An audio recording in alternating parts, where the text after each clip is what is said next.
El presidente del Gobierno también recibió un sobre sospechoso con material pirotécnico.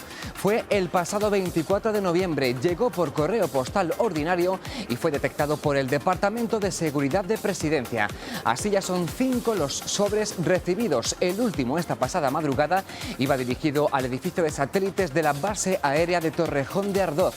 Los hechos están ya en conocimiento de la Audiencia Nacional mientras continúa la investigación.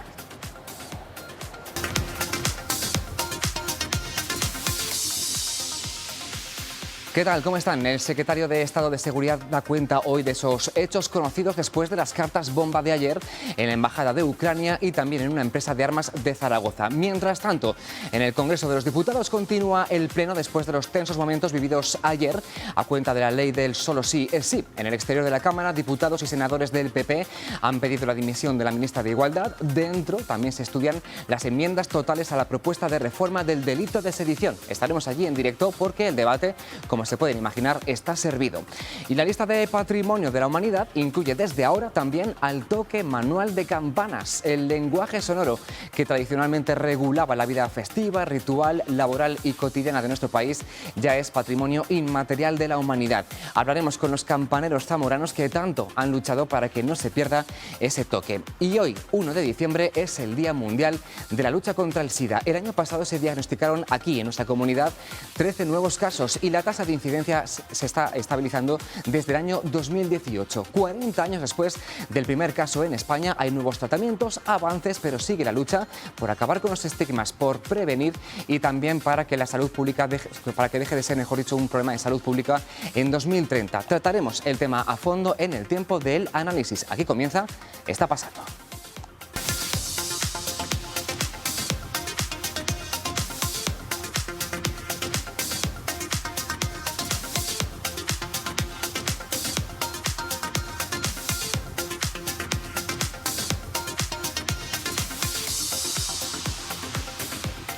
Y acabamos de saber que el presidente del Gobierno también recibió un paquete sospechoso con material pirotécnico, una carta bomba.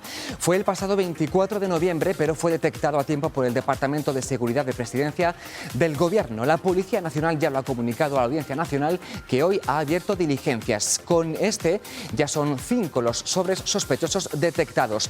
En el Ministerio de Defensa, esta madrugada también en la base militar aérea de Torrejón de Ardoz, y los 2 de ayer, uno en la Embajada de Ucrania en Madrid, cuya deflagración hirió a un empleado, y otro más en una empresa de armas de Zaragoza. A la espera del avance de las investigaciones, los hechos están ya en conocimiento de la Audiencia Nacional. A esta hora, el secretario de Estado de Seguridad está dando más detalles de estas investigaciones.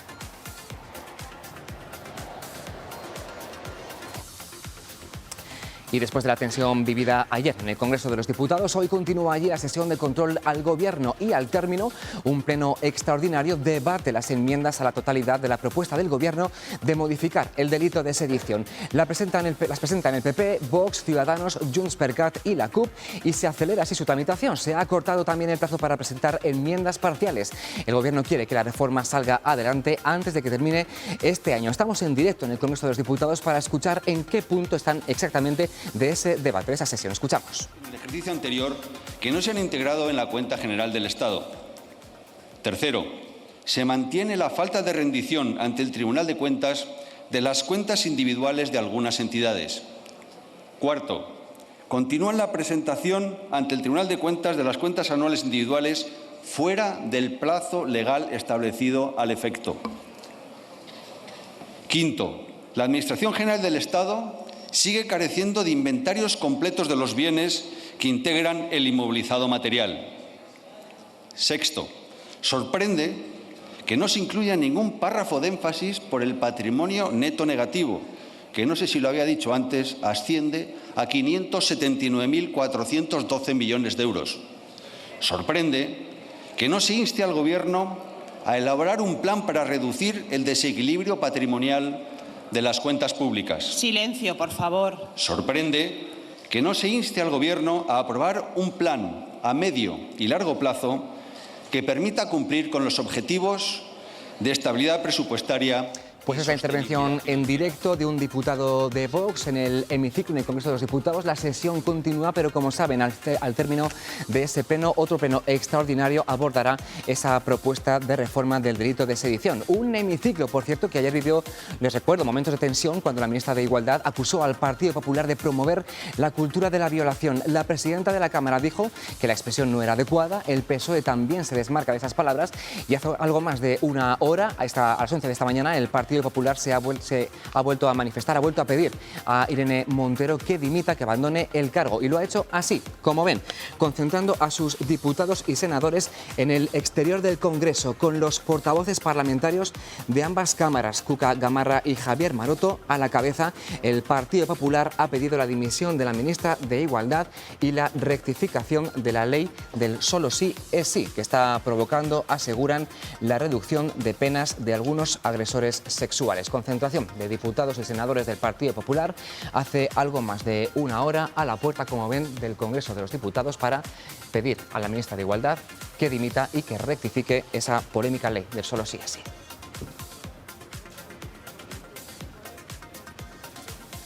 Y hoy, 1 de diciembre, es el Día Mundial de la Lucha contra el SIDA. Nada tiene que ver la situación de hace 30 años con la que hay ahora. El SIDA ha pasado de ser una enfermedad mortal a una afección crónica que con control médico permite llevar una vida absolutamente normal. La evolución de la enfermedad continúa en descenso, pero siguen registrándose cada año nuevos casos. También es verdad que la situación varía mucho de unos países a otros. Aquí, en Está Pasando, vamos a conocer un poco mejor cómo estamos en Castilla y León y lo vamos a hacer a continuación en el tiempo del análisis con la doctora Jessica Rubén, internista del Hospital Río Ortega. ¿Perdona? Jessica Abadía. Jessica Abadía, perdón, es que veía que me querías corregir, pero quería daros paso primero. Jessica Abadía, internista del Hospital Río Ortega de Valladolid. En cualquier caso, Jessica, gracias por estar con nosotros. Gracias por contar conmigo. Enseguida hablaremos. Y también tenemos en la mesa, aquí en el plató, a Elena Rincón, portavoz del Comité Ciudadano Antisida. Elena, gracias por acompañarnos también. Gracias a vosotras. Bueno, pues como hacemos de forma habitual, partimos siempre este análisis de los datos más recientes en nuestra comunidad autónoma. Son los correspondientes al año pasado y están actualizados a 30 de junio de este 2022. Van a ver a continuación que el año pasado, 2021, se notificaron en Castilla y León 104 nuevos casos de infección por VIH. La tasa de incidencia es de 4,36 casos por cada 100.000 habitantes. Burgos y León presentan una tasa mayor, con 8 y 6 casos por cada 100.000 habitantes. Le sigue también Soria con algo más de 4. El 87% de esas nuevas infecciones se dieron en hombres. La razón es 7 casos en hombres por cada caso en mujeres. La media de edad es de 38 años y el grupo con más casos es el de 30 a 39 años. Y miren qué diferencia con los nuevos casos de SIDA. En 2021 se diagnosticaron en la comunidad 13 nuevos casos. Aquí la incidencia es de 0,55 casos por cada 100.000 habitantes. En los diagnósticos de SIDA la proporción por sexos cambia un poco, casi el 77%, 78% son hombres y el 23% restante mujeres. Esto en nuevos casos. La incidencia acumulada es de 135 casos por cada 100.000 habitantes. Ahora vamos a ver cómo la del año pasado es el 0,55. Es algo mayor esa incidencia que hace 2 años. Van a ver 0,55 el año pasado, 0,50 en el 19 y 0,62 en el 2021. Pero lo que más llama la atención es este gran descenso en el año 1997, que coincide exactamente con el momento en el que se introdujeron los tratamientos antirretrovirales de gran eficacia. En los últimos 40 años y hasta mediados de este 2022 se han diagnosticado en Castilla y León un total de 3.225 casos de SIDA. Hoy hay casi, por cierto, 300 casos en mayores de 50 años y otros 53 en mayores de 65 años. Vamos a volver a la mesa para hablar ya con nuestras expertas en la materia. Decimos, estos datos se están estabilizando desde el año 2018, ¿no? Estamos en esa incidencia del 0,55. Jessica, ¿qué valoración se puede hacer de este dato que los que no tenemos mucha idea nos parece un poco frío? Pues la verdad es que se puede valorar más bien poco. Por una parte partimos del 2020, que es un año que alteró todas las pruebas que se hacían, que alteró la situación, entonces no podemos decir que sea ni bueno ni malo que se diagnostiquen menos, también porque lo que sí que permanece estable es que la mayoría de los diagnósticos se hace, vamos, el 50%, se hacen personas con una enfermedad avanzada, que llevan bastante tiempo viviendo con la infección. Entonces, no diagnosticar no es necesariamente bueno. Vale, esta evolución que veíamos, porque hemos puesto ahí muchísimos años, ¿cómo estamos ahora mismo en Castilla y León? ¿Se mantiene? ¿Ese descenso es importante? ¿Podemos aspirar a más, a que siga siendo acusado ese descenso? Es que es lo que comentaba, necesariamente no tiene que disminuir solo el número de casos, sino que también tenemos que diagnosticarlos mejor y antes. Entonces, no es el único número en el que hay que fijarse porque pues importan muchas más cosas. Importa también ese número de gente que sabemos que está viviendo sin ser diagnosticada y que ese sí que permanece más o menos estable desde hace muchos años. Esos casos que también son muy importantes, ¿a qué se debe? Entiendo que no se han hecho pruebas, test, que luego también hablaremos de que son más accesibles, pero eso, hay gente que tiene la infección y que no lo sabe, no se ha detectado todavía. Efectivamente, hay un porcentaje de gente que vive con la infección, que no lo sabe, que muchas veces tiene contacto con el sistema sanitario y no se le solicita la prueba porque existe todavía una idea de que existe un perfil de persona con la infección y eso no es así. Cualquier persona que tiene relaciones sexuales sin preservativo puede estar en riesgo de haber adquirido la infección y eso muchas veces no se piensa o no se solicita. Por suerte sí que contamos también con apoyo de muchas asociaciones, como es el Comité Antisida o como también SONACLAD o Fundación Triángulo, que además llegan a personas que a lo mejor tienen más dificultad para acceder a las pruebas desde el sistema sanitario. En ese sentido, Elena, ¿cómo apoyáis estas iniciativas? ¿Cómo fomentáis pues, que se haga la prueba, que se detecten, que se diagnostiquen estas infecciones? Claro, al final estamos hablando de la infección por VIH, que a día de hoy es un virus que no tiene cura y por lo tanto lo más importante es incidir en la prevención. Lo que pasa que siempre cuando hablamos de prevención se nos viene a la cabeza lo mismo, ¿no? Que es el uso del preservativo, que es muy importante, por supuesto, hay que saber cómo utilizarlo, pero hay otras herramientas a nivel preventivo que son igual de importantes y que quizás no le estamos dando demasiada importancia. Y una de ellas, por ejemplo, es la prueba de VIH. Nosotras en la asociación incidimos mucho en fomentar la realización de la prueba porque a día de hoy es la única manera de saber si una persona tiene VIH o no, bien porque en muchas ocasiones no aparecen síntomas tras la infección, lo que se llama la primoinfección, y muchas veces cuando aparecen síntomas se pueden confundir con los de una gripe. Entonces, cuando las personas se hacen las pruebas, eso también incide en la prevención a nivel comunitario. Bien, porque cuando la persona es diagnosticada, sabe que tiene VIH y puede tomar ciertas decisiones en cómo se enfrenta y cómo gestiona las relaciones sexuales con otras personas, ¿no? Y también porque cuando una persona empieza el tratamiento, al poco tiempo, siempre que se tenga una buena adherencia al tratamiento, es decir, que tome el tratamiento de manera adecuada, la carga viral a los pocos meses va a bajar tanto en el organismo, en la sangre y en el resto de fluidos, que esa persona va a pasar a ser indetectable, que se llama, y por lo tanto va a dejar de poder transmitir la infección a otras personas. Entonces, por eso incidimos mucho en que la gente se realice la prueba.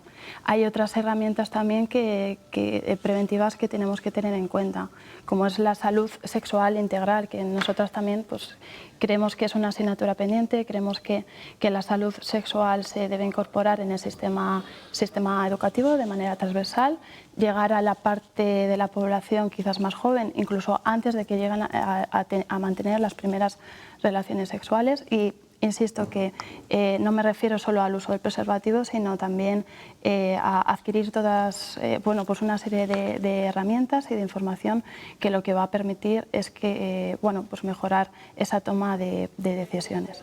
Hablamos de esas infecciones, de las pruebas, de diagnosticarlo a tiempo. No sé si la pandemia ha tenido ese efecto de realizar menos análisis, menos pruebas, si ha sido pues, el SIDA, pues esas otras epidemias de las que nos hemos olvidado un poco o han quedado un poco en segundo plano, doctora. Por supuesto, durante 2020 al final la atención se centró en las personas que en ese momento más la necesitaban, que eran las personas con una infección por COVID, sobre todo en ciertos momentos no hubo más acceso que para la infección, entonces es cierto que fue más difícil solicitar pruebas o que ciertas personas accedieran al sistema sanitario. Entonces durante 2020 sí que vimos menos nuevos casos de infección y eso ha hecho que tengamos la impresión de que en 2021 quizá ha aumentado, y sí que es cierto que además la mayoría de las personas, en una sensación totalmente personal, porque todavía no tenemos datos oficiales, creemos que han sido diagnosticados quizá un poco más tarde incluso de lo que se solía hacer hasta ahora. Por eso incidir en lo que comentaba Elena, la necesidad de hacer pruebas y la necesidad de que tengamos la conciencia a todos de que bueno, pues una prueba no hace daño para todas las personas que puedan estar en riesgo, y sin embargo puede ser útil tanto a nivel de la persona como de la población en general.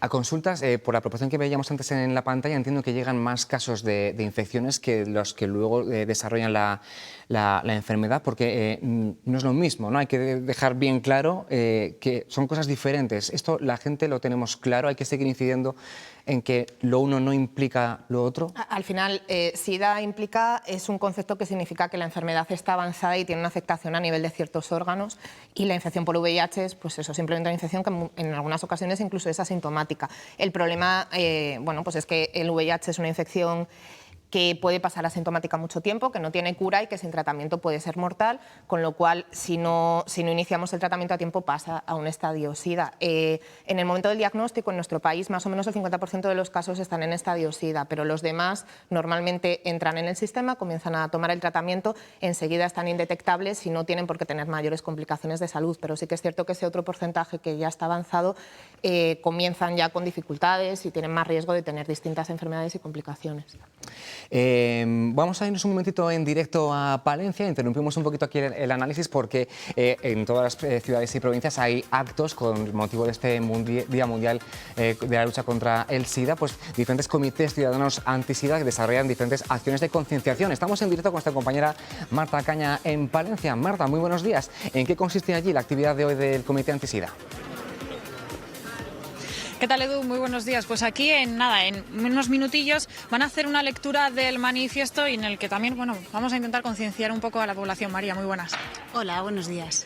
¿Qué vais a hacer hoy aquí en Palencia?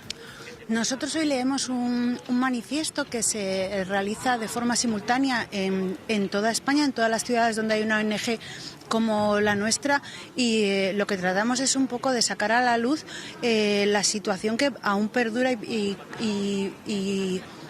existe, que tiene que ver con las personas que conviven con el VIH. Todavía seguimos estando muy desinformados con este aspecto, seguimos teniendo muchos tabús. Sí, la realidad es que en los últimos 20 años apenas se ha hablado de este tema y perduran en muchos casos los estereotipos, ideas erróneas que se crearon cuando esta pandemia comenzó hace 40 años. Entonces, sí que es cierto que la realidad es que la gente no tiene mucha información sobre el tema. Aquí en Palencia este comité lleva 30 años trabajando. Imagino que desde el principio ha cambiado todo un poco.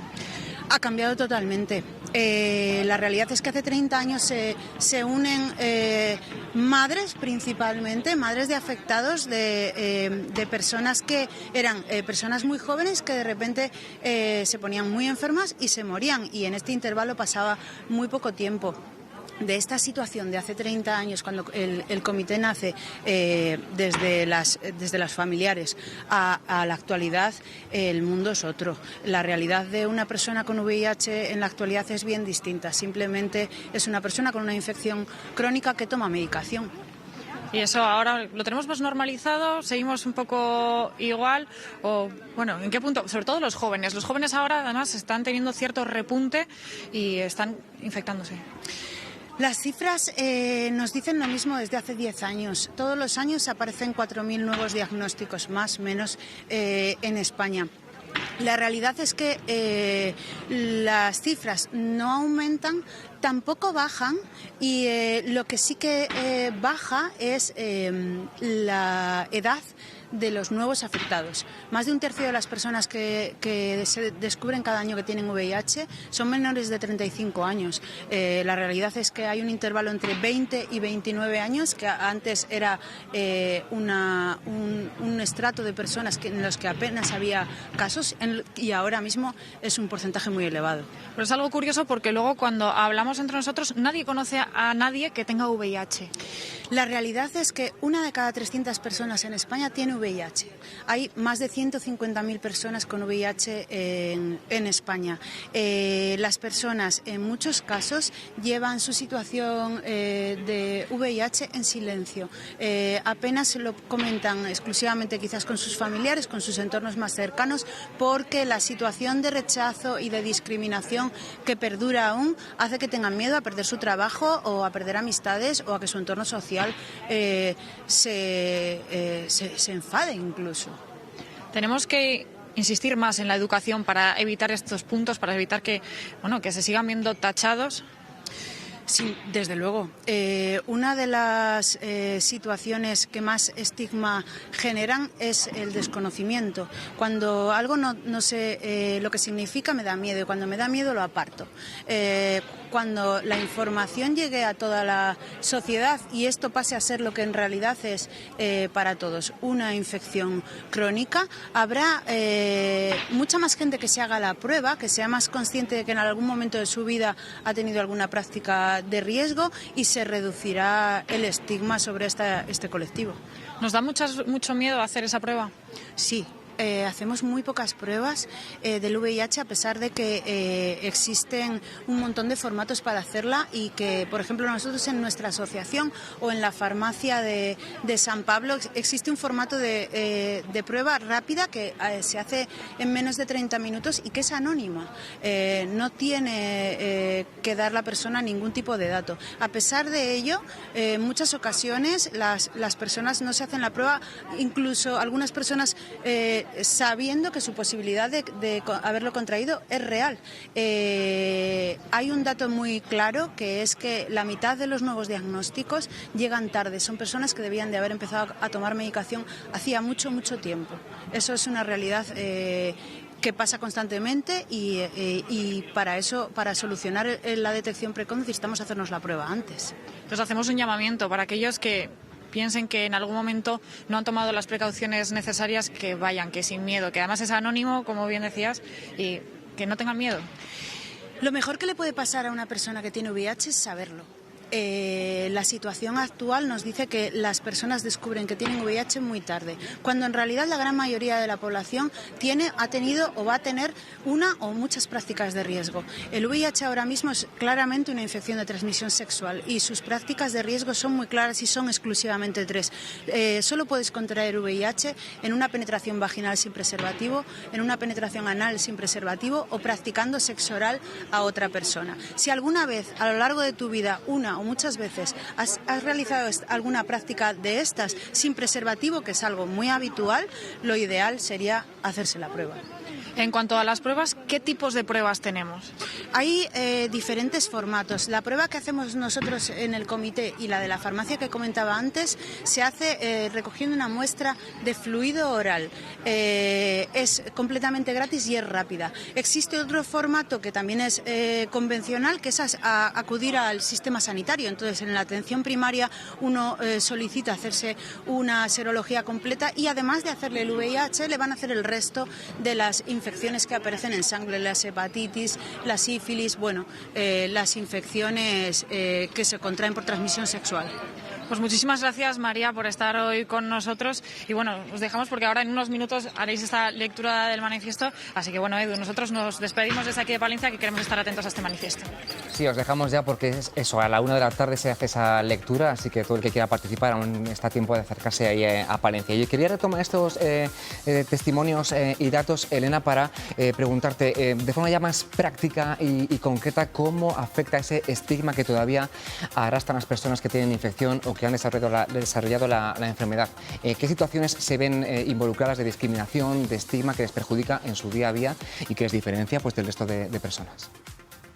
Sí, el VIH sigue siendo una enfermedad, una infección a día de hoy muy estigmatizada, que es algo que no pasa con el resto de infecciones o enfermedades, ¿no? Siempre el VIH ha sido una enfermedad a la que se le ha machacado mucho.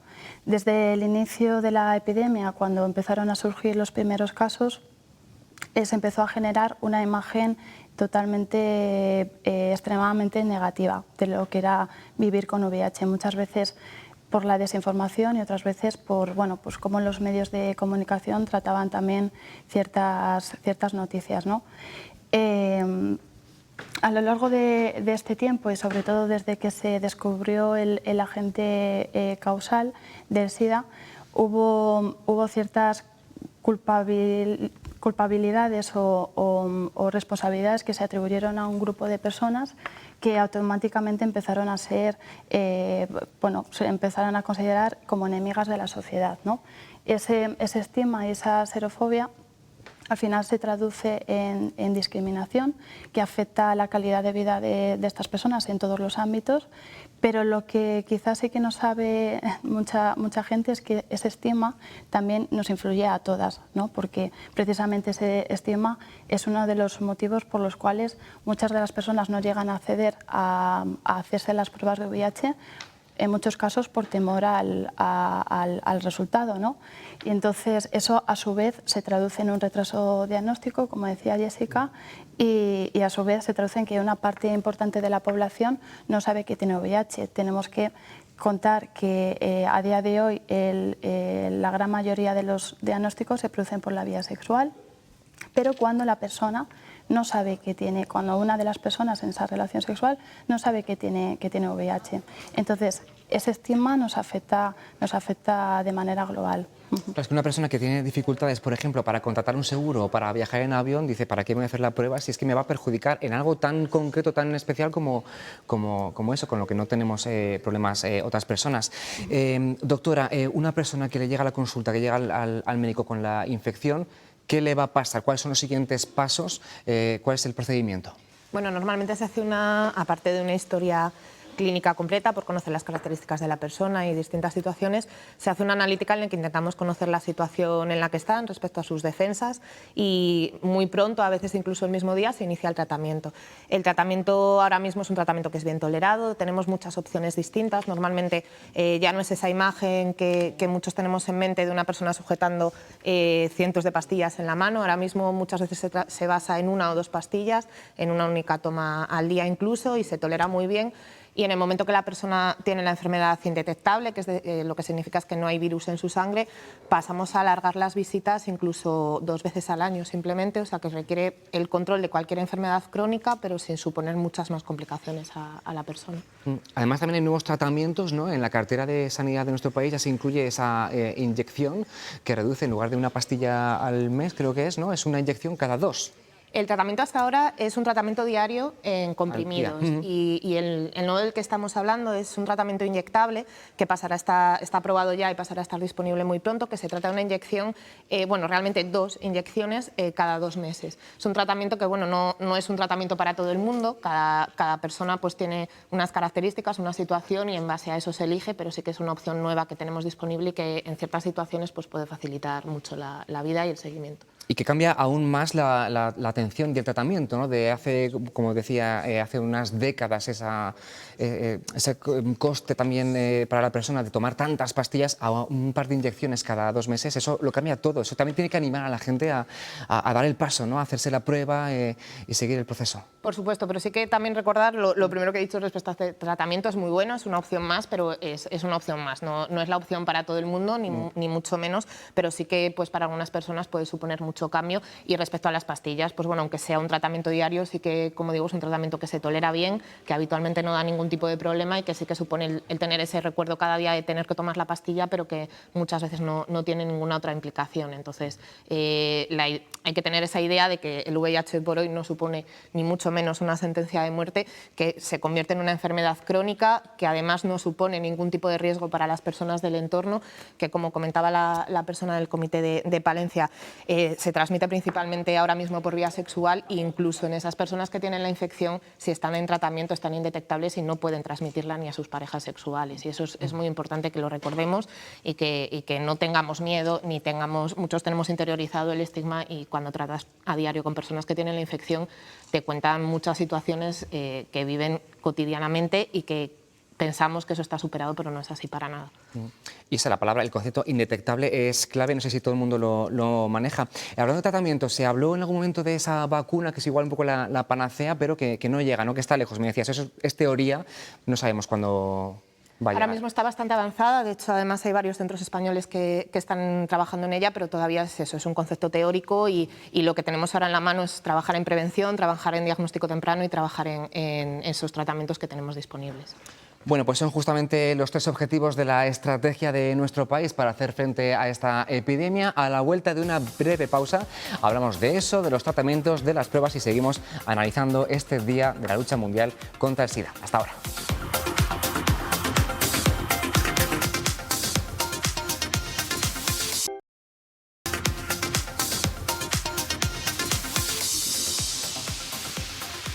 Seguimos en Está Pasando y como hoy, 1 de diciembre, es el Día Mundial de la Lucha contra el SIDA, estamos analizando a fondo los casos de infecciones por VIH en nuestra comunidad, también los casos en los que se desarrolla la enfermedad, se convierten en casos de SIDA. Y quería preguntar a nuestras invitadas, Jessica Badía, que es internista del Hospital Río Ortega de Valladolid, y también a Elena del Comité Ciudadano Antisida, si las instituciones apoyan esta lucha, si veis o cómo veis ese apoyo institucional que se traduce pues, en campañas, en tratamientos, ¿cómo veis un poquito cómo está cambiando la cosa? Quien quiera. Igual Elena, sí. Sí, a ver, nosotros sí que es cierto que un poco a nivel de todas las organizaciones que trabajamos en la lucha contra el VIH, vemos que desde hace unos años a día de hoy sí que los recursos a nivel estatal son menos. Cada año pues es un poquito menos. También se ve mucha diferencia desde la entrada de la pandemia del COVID a día de hoy, que los recursos bueno, pues, cada vez se van disminuyendo más. Y como digo, en la asociación podemos saber mucho de VIH, podemos llegar a determinados centros de formación, a los institutos, a los colegios, pero necesitamos más recursos para seguir, para continuar, ¿no? en intentar que la expansión, que no olvidemos que es una pandemia, ¿no? Porque cuando apareció el coronavirus, bueno, pues es como que se entendía en la sociedad que como si nunca hubiéramos pasado una pandemia, pero es que ya llevamos en una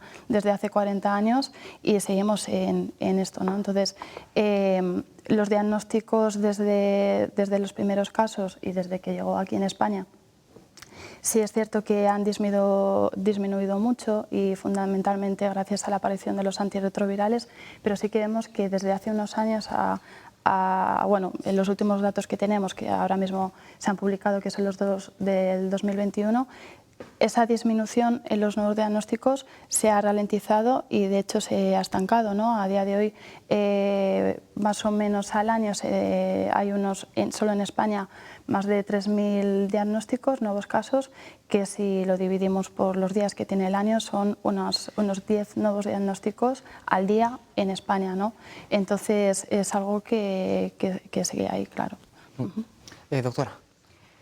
Bueno, yo creo que un poco es ese mismo mensaje, se necesitan medios, que medios es básicamente inversión económica para poder actuar a todos los niveles, desde prevención a diagnóstico y también a esa atención de los pacientes, para que sea todo, pues la atención lo más pronto posible una vez que sean diagnosticados, ser diagnosticados antes y mejorar también ese acceso que a veces no es el más fácil. Bueno, pues precisamente ayer en el Congreso de los Diputados, a una pregunta de un diputado de EH y Bildu, la ministra de Sanidad pues remarcó ese plan estratégico de prevención y control que está llevando a cabo nuestro país en la lucha contra el SIDA y sus objetivos de cara al año 2030. Si les parece, la escuchamos.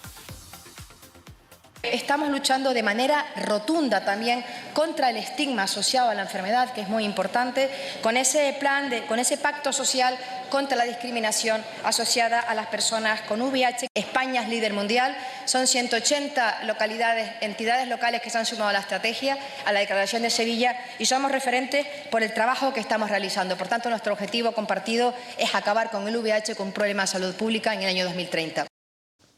Esa declaración de Sevilla a la que hacía referencia la ministra Carolina Darias es una iniciativa que se llama Fast Track Cities, una red de ciudades y municipios comprometidos, y entre sus objetivos está alcanzar en 2030 el 95% de diagnósticos, el 95% de gente que siga el tratamiento y 95% de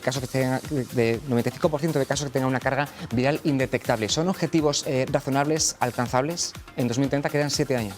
Esos objetivos son al final una actualización de los que se tenían para el año 2020, que era el 90%. En el caso de España sí que los dos últimos, que es que el 95% de la gente que está diagnosticada esté en tratamiento y el 95% de esos de personas en tratamiento estén indetectables, estamos cerca o muy cerca de ese anterior, que es el 90%. Son razonables y desde luego son los necesarios para poder controlar la epidemia, pero por ejemplo, del primero estamos todavía lejos, o sea que se necesita trabajar bastante en ello para conseguirlo. En el caso del tratamiento, decíamos, ese objetivo del 95% de seguir el tratamiento, esa adherencia, ¿por qué no es plena? ¿Qué sucede ahí? ¿Cuál es la explicación para que la adherencia al tratamiento, que son cada vez más accesibles, decimos, y más sencillos, no llegue al 100%? ¿Qué obstaculiza que se siga el tratamiento? El mensaje yo creo que tiene que ser que la mayoría de la gente sí que es adherente y tienen además buena relación con el equipo que le atiende y suelen estar indetectables por esa adherencia y por esa asistencia a las consultas. ¿Por qué hay personas que no lo siguen? Bueno, pues ahí entran muchos factores, cada uno tiene sus circunstancias, a veces son casos pues, con mucha carga social que impide que puedan tomar el tratamiento o con, pues lo que digo, muchas circunstancias distintas. No es algo habitual y desde luego pues son casos muy puntuales en las que muchas veces afectan muchos otros factores que tienen que ver con la salud, situaciones de personas que están en situación de calle, personas que a lo mejor son migrantes y tienen mucha movilidad a lo largo de distintas ciudades y no pueden acceder fácilmente a recoger su medicación. Hay muchas circunstancias y que además no creo que sea lo que se tenga que generalizar porque la mayoría de la gente es consciente de su enfermedad, de cómo tomar la medicación les ayuda a ellos y también les ayuda a tener mejor relación con los demás por esa sensación de que bueno, pues saben que están indetectables y no van a ser un peligro. Entonces no son los mayoritarios y no, bueno, pues cada uno ya al final es una medicación crónica y todos los pacientes crónicos que por el motivo que sea tengan que tomar una medicación diaria no siempre la toman todos los días y ahí entra la diabetes, la hipertensión y otras mil enfermedades. Efectivamente. Hablamos de pruebas en los comités ciudadanos, en las farmacias. ¿Cuáles son esas pruebas? ¿En qué consisten? ¿Cómo se realizan? Sí, las pruebas de VIH a día de hoy son de fácil acceso. Por ejemplo, las que realizamos en diferentes asociaciones, como en el Comité Antisida, son pruebas diagnósticas de anticuerpos en saliva y el resultado aparece a los 15, entre los 15 y los 20 minutos. Las ofrecemos de manera gratuita, sí que es cierto que en las farmacias tienen un coste. Son pruebas de autotest que se empezaron a comercializar hace poquito. Para una persona que ha tenido una práctica de riesgo, entendemos práctica de riesgo y me ciño solo o exclusivamente a las relaciones sexuales, porque como hemos hablado, suponen la mayoría de los diagnósticos, tiene que esperar unas poquitas semanas para poder realizarse la prueba desde que tiene esa práctica de riesgo, porque hay veces que el organismo tarda un tiempo en que cuando entra ese agente infeccioso comienza a luchar contra ese virus, que es cuando aparecen los anticuerpos, que es precisamente pues, lo que detecta la prueba. A partir de las 5 semanas ya la fiabilidad de la prueba es muy alta. Entonces, en las asociaciones, como digo, lo hacemos de manera gratuita y también lo que garantizamos es que haya una confidencialidad. Eso lo tenemos bastante claro porque sabemos que a muchas personas, como decía antes, les cuesta mucho acudir por cuestiones del estigma y otros factores sociales, y además también ofrecemos un apoyo y un acompañamiento en todo el proceso de la prueba, desde el momento en el que la persona es negativa o si es positiva, que en ese caso nos coordinamos directamente tanto con Jessica en el Hospital Río Ortega como en el clínico para que también haya un acompañamiento y una derivación directa a los servicios especializados. Según el último informe de ONU-SIDA, dice que la enfermedad sigue retrocediendo, pero a un ritmo menor de lo que venía haciéndolo en los últimos años. ¿Hay alguna razón? ¿Estamos bajando la guardia, relajándonos en algún sentido? ¿O qué causas explican que esta bajada continúe pero sea menor? Bueno, pues sobre todo esas personas de las que hablamos que tienen la infección, viven con ella y no lo saben, en el momento que reciben el diagnóstico, incluso aunque no hayan empezado el tratamiento, su posibilidad de transmitir la infección disminuye porque, como decía antes Elena, pasan a tomar otras decisiones distintas respecto a principalmente su vida sexual.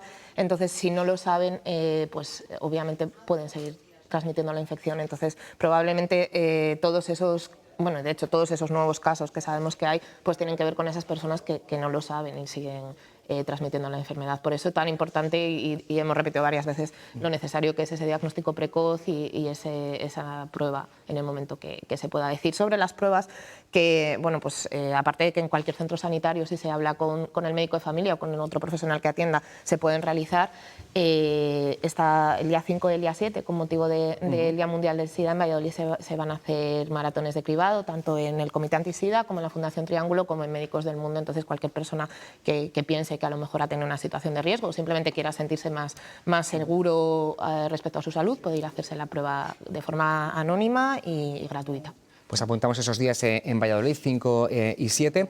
Decíamos, hace 40 años del primer diagnóstico de SIDA en España. Los que nacimos por aquella época tenemos más mentalizado el problema, la enfermedad, pero la gente joven de ahora está tan familiarizada. Toca volver un poco a empezar esa labor didáctica con las nuevas generaciones. ¿Qué información tienen ahora los jóvenes? Sí, el perfil de las personas que tienen VIH ha ido cambiando con los años. Lo que pasa es que un poco lo que hablábamos antes, en el imaginario colectivo seguimos pensando que pertenece, ¿no? Que el VIH pertenece a ciertos colectivos muy específicos, ¿no? Y yo creo que se sigue pensando que es una cuestión de personas que tienen determinada orientación sexual, ¿no? Y lo enfocamos también en personas drogodependientes. Eso también hace que haya una parte de la población que no sienta o que no tenga esa percepción del riesgo. Por supuesto que no solo eso, ¿no? Como hablábamos antes, se siguen manteniendo prácticas de riesgo también, pero porque la educación sexual que tenemos en nuestro país quizás no es la adecuada o por lo menos no es la suficiente. Pero en cuanto a la imagen mental que tenemos sobre ciertos colectivos, eso influye. Al final hay que entender que no hay colectivos de riesgo ni personas de riesgo, sino prácticas de riesgo. Y hay que entender que todas las personas que mantienen relaciones sexuales sin protección son susceptibles de tener VIH, ¿no? Entonces, la orientación sexual no es ningún factor de riesgo, tampoco el depender de una determinada sustancia, ¿no? Y eso no significa que no haya colectivos o población más vulnerable, que eso sí que es cierto, ¿no?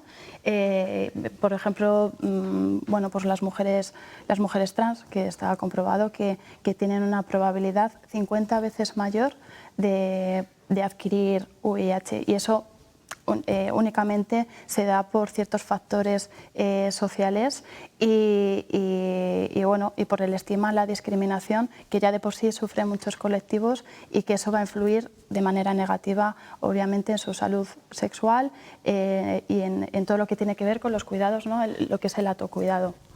Y vamos a contar con un invitado de la Fundación Triángulo que ha estado esta noche de guardia y no ha podido acompañarnos, pero sí que es verdad que, por ejemplo, las estadísticas de la Consejería de Sanidad sí que da ese porcentaje según las relaciones sexuales, cómo hayan sido. No lo hemos destacado porque he leído que no hay que estigmatizar evidentemente a esos grupos. Hay otro dato que lanzó ayer la ministra de Sanidad en Avilés, en un acto de adhesión a esa iniciativa de Fast Track Cities, que es que el 8% de la población española quiere segregar a los enfermos de SIDA y que el 3% sería partidaria de hacer públicos sus nombres para poder apartarse de ellas. Son porcentajes pequeños, pero es escandaloso, ¿no? Esto también nos toca a los demás, no solo poner el foco en el paciente, sino en el resto de la sociedad. ¿Qué pasa? ¿Qué es esto? Estos datos vienen de una encuesta de CESIDA que se hace cada X años de forma periódica. Es verdad que desde la última han mejorado, pero me refería un poco a eso cuando hablaba de que todos tenemos ese estigma interiorizado. Hay datos no solo sobre segregar en un pueblo y que estuvieran separados de la sociedad, también se habla sobre la posibilidad de que fueran al colegio con sus niños, que fueran profesores, compartir piso, y todo eso al final se basa en esa idea del estigma de que hay unos culpables, que eran unos grupos muy, muy concretos a los que se decidió culpabilizar un poco también por separar a los demás de la población normal que consideraban en ese momento. Y eso al final hace mucho daño tanto a las personas que tienen la infección como también, que tienen la infección y son de esos grupos, como a los que no son del grupo, porque como nos ponías antes los datos, las mujeres, por ejemplo, suponen un 14% de los nuevos diagnósticos anuales, y sin embargo cuando hablamos de diagnósticos avanzados, de diagnósticos tardíos, que son mucho peores para la persona, suponen el 28% de los totales. Es decir, el tener esas ideas hace que tampoco se diagnostique al resto de personas. Entonces hay que intentar luchar contra ese estigma, y yo creo que una de las herramientas que tenemos es ser conscientes de lo que hablamos, de que indetectable es intransmisible y no supone ningún riesgo, y desde luego tampoco hay que hablar ya de culpabilidades 40 años después. Somos personas adultas que toman decisiones y que, bueno, pues a veces les pasan cosas en su vida. Efectivamente, pues me gustan mucho estos mensajes para terminar este análisis en este Día Mundial de la Lucha contra el SIDA. Elena Rincón, portavoz del Comité Ciudadano Antisida, y doctora Jessica Abadía, internista del Hospital Río Ortega de Valladolid. Muchísimas gracias y esperamos a la gente en Valladolid, si pueden, ese 5 y 7 de diciembre para hacerse esas pruebas anónimamente si lo desean. Muchísimas gracias por acompañarnos. Bueno, como siempre, al final del programa hacemos otra pincelada de actualidad y fíjense que cada año peregrinos de todos los rincones del mundo cruzan nuestra comunidad en dirección a Santiago de Compostela. Este año de forma especial porque es año jacobeo prorrogado desde 2021 y hoy el camino a su paso por el Bierzo en León ha recibido a un caminante algo particular, el presidente de la Junta de Castilla y León. Ahí lo ven, Alfonso Fernández Mañueco realiza los 9 kilómetros entre las localidades de Cacabelos y Villafranca del Bierzo, uno de los más emblemáticos de la ruta jacobea a su paso por la comarca leonesa. Ha estado acompañado, como ven, de otros cargos de la Junta de Castilla y León, como el consejero de Cultura. El Camino de Santiago no solo tiene una tradición cultural, de peregrinaje, de búsqueda de uno mismo, de reflexión sobre muchas cuestiones, sino una importancia económica, importancia desde el punto de vista turístico fundamentalmente y todo lo que ello conlleva, ¿no? La gastronomía, el patrimonio, la artesanía, el comercio, en fin, todo lo que mueve el camino es muy importante. El Camino de Santiago, que es patrimonio de la humanidad, y el toque de manual de campanas ya es también patrimonio de la humanidad. La UNESCO lo ha declarado patrimonio cultural inmaterial. Es un lenguaje sonoro que durante siglos se ha mantenido como medio de comunicación y que conoce muy bien nuestra siguiente invitada, Sandra Turrado, que es campanera, y saludamos ya en directo a través de videollamada. Sandra, gracias por acompañarnos. Muy buenos días, gracias a ustedes. Bueno, me imagino que hay satisfacción, ¿no?, y orgullo porque este toque tan emblemático y tradicional en nuestra comunidad autónoma, entre otros lugares, sea por fin patrimonio inmaterial cultural de la humanidad. Pues sí, desde la asociación estamos muy contentos de esta noticia. De hecho, se ha trabajado mucho porque no solo se trabaja desde la Asociación de Campaneros Zamoranos, que además somos de las más numerosas de España, sino que también han trabajado otras asociaciones para poder declarar este toque manual Patrimonio Cultural Inmaterial por la UNESCO. Conlleva mucho trabajo por detrás, conlleva un proyecto, pero es necesario porque recoge las costumbres, las tradiciones de nuestros pueblos y es un lenguaje, es el lenguaje que tienen las campanas y un medio de comunicación. Como se suele decir, era el WhatsApp de otras épocas, ¿no? ¿Cuál es a día de hoy ese patrimonio en nuestra comunidad autónoma? ¿Cuántos campaneros quedan? Es algo residual, pero ahí permanecen, ¿no? Permanecéis, mejor dicho. Sí, la verdad es que donde más suele haber es en los pueblos, evidentemente, donde se conservan. Tenemos que en la Asociación de Campaneros Zamoranos somos alrededor de unos 150 miembros que están divididos pues, por casi todos los pueblos de la provincia de Zamora. Y bueno, pues en Zamora capital también pues cuesta un poco más porque bueno, pues en los pueblos pues era la manera de comunicarse, la familiaridad que hay, pero bueno, sobre todo está muy arraigado y bueno, pues tratamos, como no, de lanzarlo a conocer a la gente e invitarles a conocer este medio de comunicación que lleva durante muchos siglos y que hoy ha adquirido esta distinción. Sandra, precisamente qué beneficios tiene que sea declarado Patrimonio Cultural Inmaterial de la Humanidad? ¿Se va a reforzar, se va a difundir, se va a mantener, va a sobrevivir mejor? Pues sí, porque esta distinción supone que nuestras tradiciones ante la globalización siguen aquí, siguen existiendo. Así es como lo definía pues la UNESCO en uno de sus informes, en una de sus publicaciones. Es decir, nuestras tradiciones diversas ante la globalización. Entonces, pues bueno, supone un reconocimiento, una distinción. Tenemos que no solo a nivel ni autonómico, sino también a nivel nacional y, como no, a nivel europeo. Entonces, pues a partir de ahora se le dará mucho más renombre, tendrá pues una protección y será una manera pues bueno de conservarlo, de que siga ahí y de que sobre todo a las generaciones que vienen, a los jóvenes que están por llegar, también a los niños, pues entiendan que pues la particularidad que tiene este toque, que tenía que tiene y que tendrá en nuestro día a día y en nuestra sociedad. Y que tendrá seguro, ahora que es patrimonio de la humanidad, y también con gente joven, con campaneros y campaneras jóvenes como tú. Sandra, de la Asociación de Campaneros Zamoranos, enhorabuena y muchísimas gracias. Muchas gracias a ustedes, un placer. Y cambiamos de arte y de lenguaje. El cine español ya se prepara para una de sus citas más importantes, la gala de entrega de los premios Goya. Acaban de anunciarse las candidatas en todas las categorías, así que ya sabemos, por ejemplo, qué títulos optan al Goya a la mejor película. Alcarrás. Asbestas. 5 lobitos.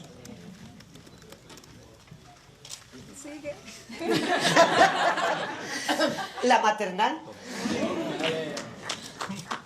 Y ¿Hay 6? modelo 77.